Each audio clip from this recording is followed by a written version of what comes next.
Bismillahirrahmanirrahim. Assalamualaikum warahmatullahi wabarakatuh. Alhamdulillahirabbil alamin. Assalatu wassalamu ala asyrofil anbiya'i wal mursalin sayyidina Muhammad wa ala alihi wa sahbihi ajma'in, amma ba'du. Yang saya hormati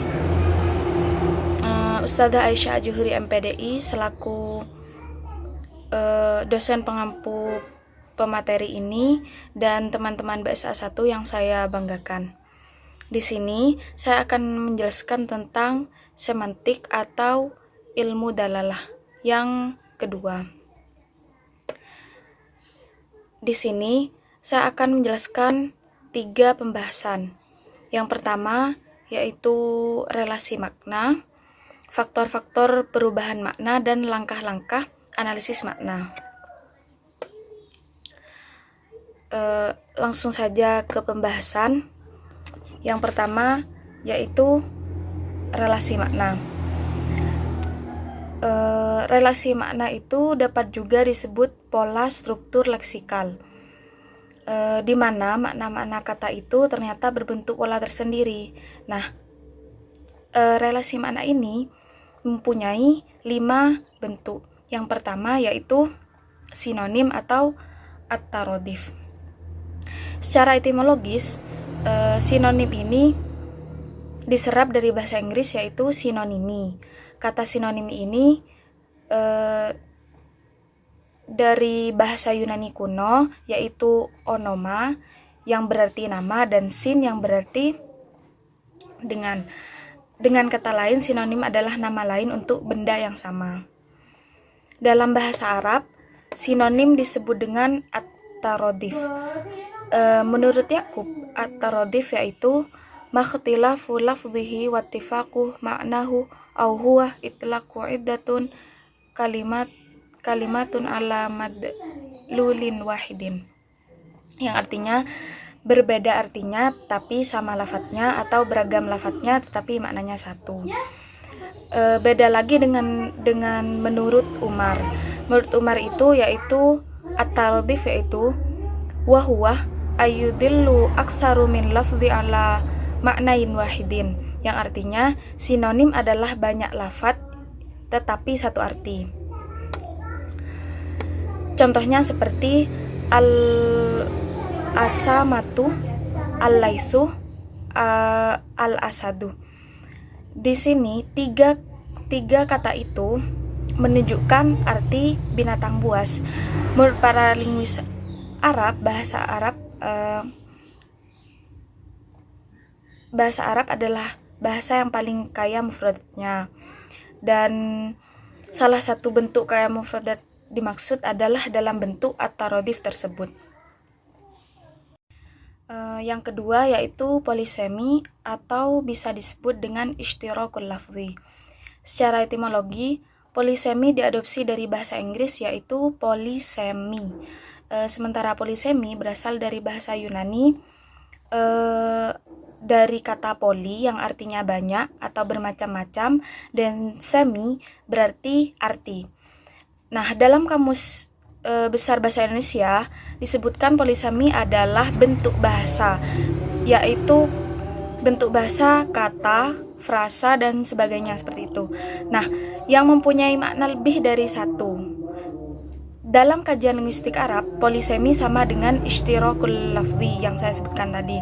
Karena menurut Wafi, yang dimaksud dengan ishtirakul lafzi adalah lil kalimatil wahidati iddatun ma'ani tatluqu ala kulli minha ala tariqil haqiqati lal majazi. Yang artinya, satu kata mengandung beberapa arti yang masing-masingnya dapat dipakai sebagai makna yang denotatif atau hakikat dan bukan makna konotatif atau majas.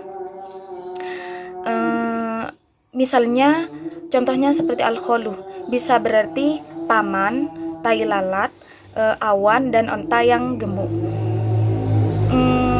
Yakub juga mendefinisikan tentang mustarok, yaitu setiap kata yang mengandung lebih dari 2 makna antara yang satu dengan yang lain, tidak ada persamaan. Di sisi lain ditemukan hal yang sejenis dengan ishtirakul lafzi ini, yaitu itidot. yang artinya menurut Wafi itu huwa ayut lakul lafzi alal makna wadhihi, yang artinya satu kata mengandung dua makna yang kontradiktif. Contohnya seperti al-jaunuh yang mempunyai makna putih dan hitam, al-masjur yang mempunyai arti kosong dan penuh, dan al-hamim yang mempunyai arti air dingin dan air panas. Nah, dengan demikian dapat disimpulkan bahwa setiap ittidad itu termasuk ishtirakul lafzi. Nah, dan belum tentu ittidad itu termasuk dan setiap ishtirakul lafzi itu belum tentu disebut ittidad seperti itu. Yang ketiga yaitu homonimi, bisa juga disebut dengan jinas tam. Secara etimologi, Firhan mengatakan bahwa kata homonimi ini diadopsi dari kata homonimi, sementara homonimi ini berasal dari kata Yunani, yaitu onoma artinya nama dan homos yang artinya sama. Nah, dalam bahasa Arab, Al-Maurid mendefinisikan homonimi dengan al-lafzi al-mutanajisani awil mujanisati jinasan taman ay ihda lafdhaini mutamathilaini fir rasmi, yang artinya lafadz yang sama jenisnya, artinya ada dua lafadz yang sama dalam bentuk penulisannya. Di sini saya mengambil contoh di dalam Al-Quran dari kata zaujun dalam surat An-Nisa ayat 20 pada ayat qad sami'allahu qawlallati tajadiluka fi zaujik. Zaujik di surat ini yang artinya suami. Nah, di surat lain dalam surat Ibrahim ayat 24 yang berbunyi ihtazzat wa robat wa ambatat min kulli zaujim bahij, yang artinya tumbuhan. Kedua makna tersebut secara gramatikal itu sama, namun secara kontekstual maknanya berbeda. Nah, di sisi lain kadang-kadang sulit untuk membedakan antara homonimi ini dan polisemi, karena dua istilah ini berhubungan dengan makna sekaligus dengan bentuknya, seperti itu. Cara membedakan kedua ini antara homonimi dan polisemi ini yaitu kalau homonimi itu kategori kata itu berbeda dan bentuknya sama dan tetap maknanya berbeda. Kalau sebaliknya, jika itu polisemi, yaitu kategori kata itu tidak berbeda, maknanya ganda dan bentuknya sama. Contohnya yang homonimi seperti kata bisa. Dalam kata bisa itu ada dua arti. Bisa diartikan dengan racun, contohnya seperti bisa ular, atau bisa diartikan dengan boleh atau dapat, contohnya soal itu bisa saya kerjakan, seperti itu. Nah, contoh yang polisemi itu seperti paku. Dalam kata paku ini, paku itu berasal dari sebagai nomina yang bermakna benda yang digunakan untuk menancapkan sesuatu atau memaku sesuatu, seperti itu.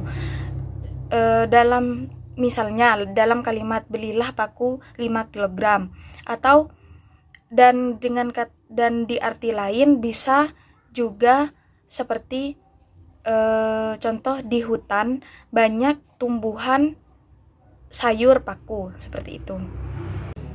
Yang keempat yaitu antonimi atau dengan kata lain ittidad.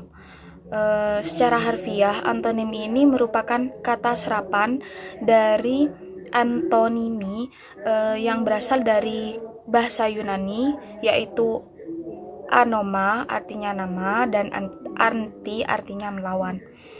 Jadi arti harfiahnya nama lain untuk benda lain, atau lebih sering disebut dengan lawan kata. Dalam bahasa Arab, hal seperti ini tidak ditemukan persamaannya, namun yang mendekati adalah itidot, seperti yang sudah saya jelaskan tadi di poin polisemi. Yang kelima yaitu hiponimi. Hiponimi ini dalam bahasa Indonesia diserap dari bahasa Inggris, yaitu hiponimi. Kata hiponimi ini berasal dari bahasa Yunani kuno juga, yaitu onomo dan hipo. Onomo itu artinya nama dan hipo artinya di bawah.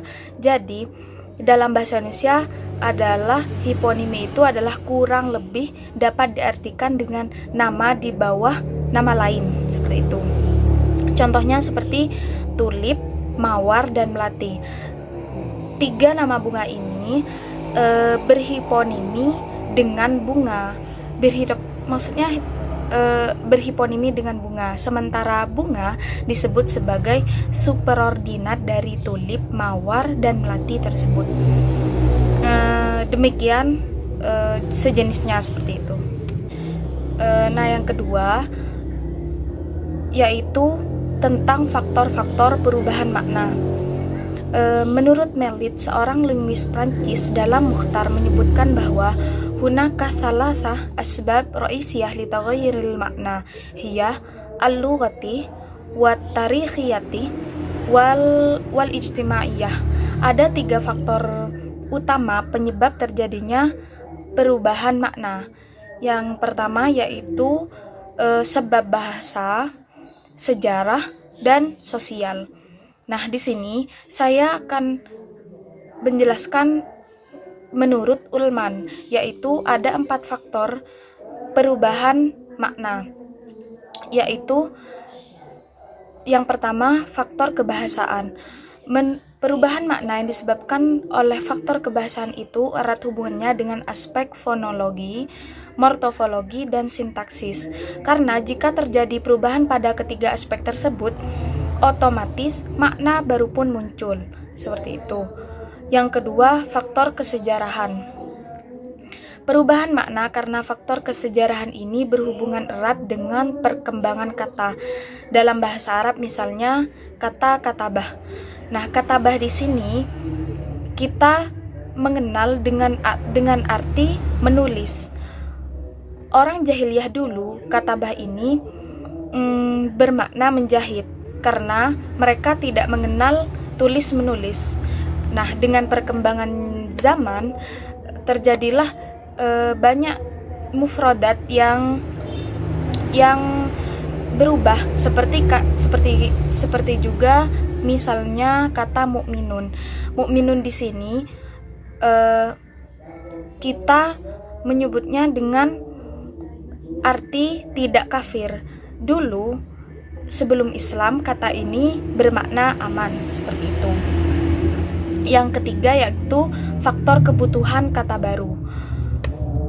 Faktor ini erat hubungannya dengan perkembangan peradaban. Semakin tinggi peradaban sebuah bangsa, akan semakin banyak pula bangsa lain yang memakai bahasanya.